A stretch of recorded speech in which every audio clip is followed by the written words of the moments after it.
কৃষকের কাজকর্মগুলো চলে আসতেছে হাজার হাজার বছর পূর্ব থেকেই। এই কিষানরা কিন্তু জমিতে অনেক কষ্ট করে সোনার ফসল ফলান। হ্যালো বন্ধুরা, আসসালামু আলাইকুম। কেমন আছেন সবাই? আশা করি সবাই অনেক বেশি ভালো আছেন, সুস্থ আছেন এবং নিরাপদে আছেন। আমিও চলে এসেছি আপনাদের মাঝে সুন্দর একটি ভিডিও নিয়ে। তো কারা কারা এরকম দৃশ্য দেখতে ভালোবাসেন অবশ্যই কমেন্টে জানাবেন। অনেক দিন পর এসব জিনিস কিন্তু এখন বিলুপ্তির পথে। তো আমি গর্ব করে বলতে পারি যে আমি একজন কৃষকের মেয়ে। এটা আমার গর্ব যে আমার বাবা একজন কৃষক ছিলেন। আমি সেই কৃষকের ঘরের রাজকন্যাও বলতে পারেন। সারা দিন মাঠে ঘাটে কাজ করত। সকালের নাস্তা, দুপুরের খাবার নিয়ে চলে যেত রাজকন্যা বাবাকে খাওয়াতে। তো এভাবে চলে যেত ব্যস্ত দিনগুলো। তো এখন সেই সব দিন কিন্তু দেখাই যায় না। এই যে বৃষ্টিতে ভিজে যাবে দেখে এটাকে কে কী বলে না আমি বলতে পারি না। এটা আমাদের গ্রামের ভাষাতে আমরা বলে থাকি মাথাল। এটা বৃষ্টি আসলে বা রোদ উঠলে কিন্তু এটা মাথায় দেয় কৃষকরা, যাতে করে ওনাদের মাথা এবং মুখটা একটু ছায়া হয়। ওরা তো সারাদিন রোদ্রে পড়ে বৃষ্টিতে ভিজে মাথার ঘাম পায়ে ফেলে সোনার ফসল ফলান। তো এটা ছিল আমার একদম বাড়ির পাশে, আমার রান্নাঘরের পাশেই।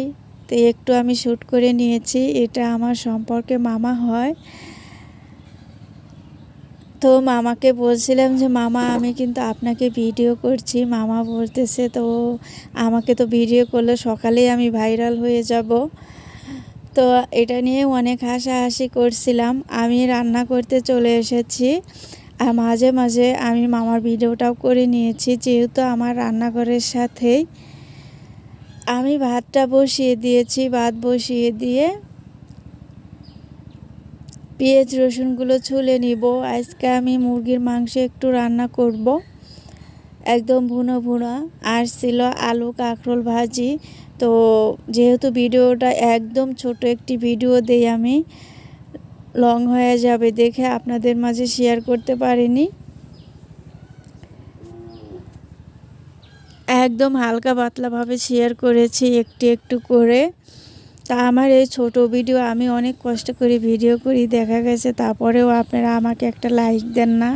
প্লিজ একটা লাইক দিয়ে যাবেন। আর আজকের ভিডিওটা আপনাদের মাঝে কেমন লেগেছে, গ্রামের ভিডিও দেখতে আপনাদের কেমন লাগে অবশ্যই জানাবেন। তো একদম এই যে নাঙল জঙ্গাল দিয়ে যে গরু দিয়ে হাল বয়, এই দৃশ্যটা কিন্তু অনেক দিন পর দেখলাম। আর এই যে গ্রামের সিসি ক্যামেরা দেখেন, আমার রান্নাঘরে সিসি ক্যামেরা দিয়ে আমি এখানে হাল বওয়া দেখতেছি। তো যারা গ্রামের ভিডিওগুলো বেশি পছন্দ করেন আমার চ্যানেলটা সাবস্ক্রাইব করে রাখতে পারেন।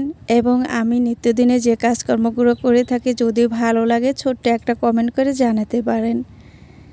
একটা লাইক দিতে যদি ভুলে গিয়ে থাকেন প্লিজ একটা লাইক দিয়ে দিবেন।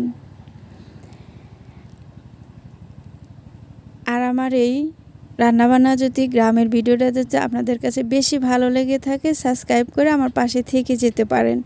আর যারা অলরেডি সাবস্ক্রাইব করে দিয়েছেন তাদেরকে অসংখ্য অসংখ্য ধন্যবাদ এবং অন্তরের অন্তঃস্থল থেকে বিনম্র শ্রদ্ধা এবং ভালোবাসা।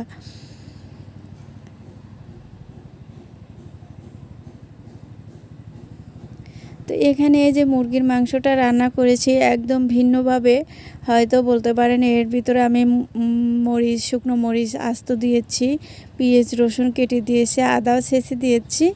তো সব মিলে আর কি দেখা গেছে যে এই জিনিসটা আমি এই রান্নাটা একটু ভিন্নভাবে করেছি। অন্য একদিন হয়তো আপনাদের মাঝে শেয়ার করব। তো সবাই আমাদের ফ্যামিলির জন্য দোয়া করবেন, আমরা যেন ভালো থাকি, সুস্থ থাকে। আমিও দোয়া করি যারা আমার পাশে আছেন এবং থাকছেন না তাদের সবার জন্য দোয়া রইল। সবাই ভালো থাকবেন। আল্লাহ হাফেজ।